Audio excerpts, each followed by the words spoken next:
Hello guys, আশা করি তোমরা ভালো আছো। ভালো থেকো, সুস্থ থেকো, সবাই সাবধানে থেকো। ওয়েদার খুবই খারাপ, ঠান্ডা গরম এইভাবে সবারই শরীর খারাপ হচ্ছে। সবাই একটু সাবধানে থেকো, যেমনটা আমার হয়েছে।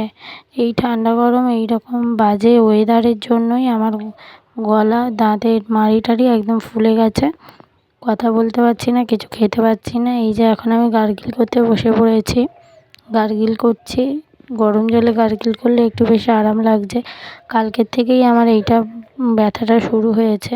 তো আমি কালকের থেকেই গরম সেঁক দিচ্ছি, গার্গিল করছি, গরম জল খাচ্ছি, তবু কমছে না। একটু যেন মনে হচ্ছিল বেশি বেশি হয়ে যাচ্ছে। তাই ঠিক করলাম ডাক্তার দেখিয়ে নেওয়াটাই বেটার।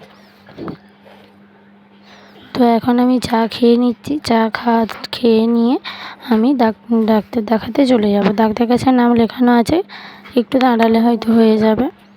তো ওই চাটা খাচ্ছিলাম, খুবই আরাম হচ্ছিল। চাটা খাওয়া কমপ্লিট করে আমি ডাক্তার দেখাতে বেরিয়ে গেছিলাম। ডাক্তার দেখানোর ওখানটাতেও না আমার শরীরটা খুবই খারাপ লাগছিল।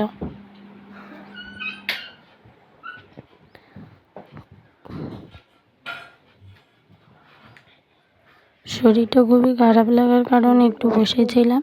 তারপরে ডাক্তার আসার পরে ডাক্তার দেখিয়ে বাড়ি চলে এসেছিলাম। গলার মুখটা খুবই ফুলে গেছিলো। কিছু করার নেই, কিছু খেতে পারছি না, কথা বলতে পারছি না ঠিকঠাকভাবে। যাই হোক, সবাই একটু সাবধানে থেকো। আর এই যে এবার আমি বেরিয়ে পড়বো ডাক্তার দেখানোর উদ্দেশ্যে।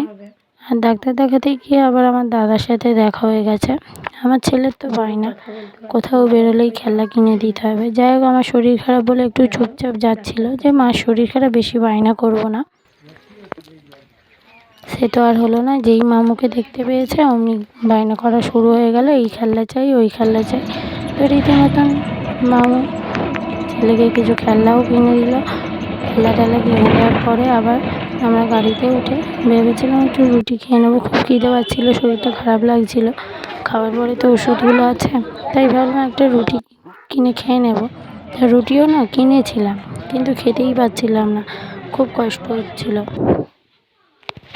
চিবিয়ে যে খাবো সেটাই পাচ্ছি না, ভালোভাবে গাল হাঁ করতেই পারছি না, কী যে কষ্ট হচ্ছে কী বলবো। আর এই যে অনেকগুলো ওষুধ দিয়েছে, খেতেও তো হবে বলো। তাই ঠিক করলাম একটু হচ্ছে কি রুটিটা খাবো। রুটিটা খেতেই পাচ্ছিলাম না, জল দিয়ে কিছুটা রুটি খেয়েছি। সেই অবস্থাতেই আমি ওষুধগুলো খেয়ে নিলাম, কিছু তো আর করার নেই। এই যে গাড়িতে বসেছি, এখন রুটিটা খাবো। সবাইকে বলছি সবাই সাবধানে থেকে সুস্থ রেখো, নিজের দিকে খেয়াল রেখো। ভিডিওটা ভালো লাগলে লাইক কমেন্ট শেয়ার করে দিও প্লিজ।